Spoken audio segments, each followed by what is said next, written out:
आज दिल से कहानियां आपके लिए लाया है एक नई कहानी बंदर और सुबरी की।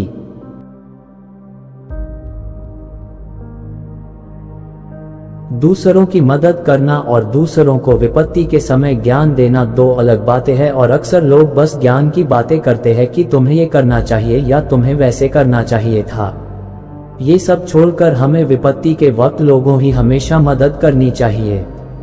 ये कहानी भी ऐसे ही एक बंदर और एक सुबरी चिड़िया की है, जहाँ सुबरी चिड़िया बंदर को केवल ताने बेवजह ज्ञान देती है, जिसका खामियाजा उसको बंदर के गुस्से से भुगतान पड़ता है।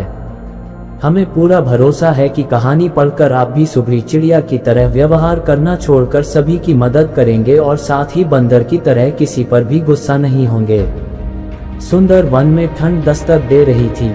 सभी जानवर आने वाले कठिन मौसम के लिए तैयारी करने में लगे हुए थे।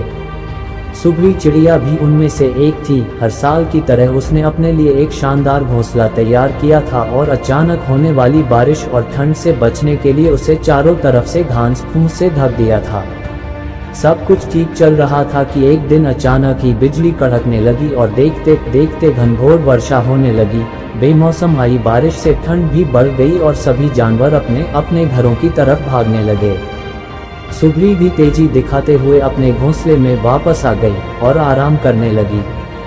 उसे आए अभी कुछ ही वक्त बीता था कि एक बंदर खुद को बचाने के लिए पेड़ के नीचे आ पहुंचा। सुबरी ने बंदर को देखते ही कहा, तुम इतने होशियार बने फिरते हो तो भला ऐसे मौसम से बचने के लिए घर क्यों नहीं बनाया। ये सुनकर बंदर को गुस्सा आया, लेकिन वह चुप ही रहा और पेड़ की आड़ में खुद को बचाने का प्रयास करने लगा। थोड़ी देर शांत रहने के बाद सुबरी फिर बोली, पूरी गर्मी इधर उधर आलस में बिता दिया, अच्छा होता अपने लिए एक घर बना लेते। ये सुन बंदर ने गुस्से में कहा, तुम अपने से मतलब रखो, मेरी चिंता छोड़ दो। सुबरी शांत हो गई। बारिश रुकने का नाम नहीं ले रही थी और हवाएं भी तेज चल रही थी। बेचारा बंदर ठंड से कांप रहा था और खुद को ढकने की भरसक कोशिश कर रहा था, पर सुबरी ने तो मानो उसे छेड़ने की कसम खा रखी थी। वह फिर बोली, काश कि तुमने थोड़ी अकल दिखाई होती तो आज इस हालत में नहीं रहना पड़ता। सुबरी ने अभी अपनी बात खत्म भी नहीं की थी कि बंदर बौखलाते हुए बोला, एकदम चुप, अपना ये बार बार फुसफुसाना बंद करो। ये ज्ञान की बातें अपने पास रखो और पंडित बनने की कोशिश मत करो। सुबरी चुप हो गई। अब तक काफी पानी गिर चुका था। बंदर बिल्कुल भीग गया था और बुरी तरह कांप रहा था। इतने में सुबरी से रहा नहीं गया और वो फिर बोली, कम से कम अब घर बनाना सीख लेना।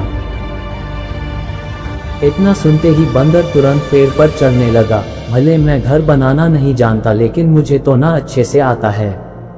और ये कहते हुए उसने सुबरी का घोंसला तहस नहस कर दिया। अब सुबरी भी बंदर की तरह बेघर हो चुकी थी और ठंड से कांप रही थी। सत्य कथन, सबसे बड़ी सफलता हमें तब पता चलती है जब हम दूसरों की मदद उन्हें सफल और बढ़ने में करते हैं।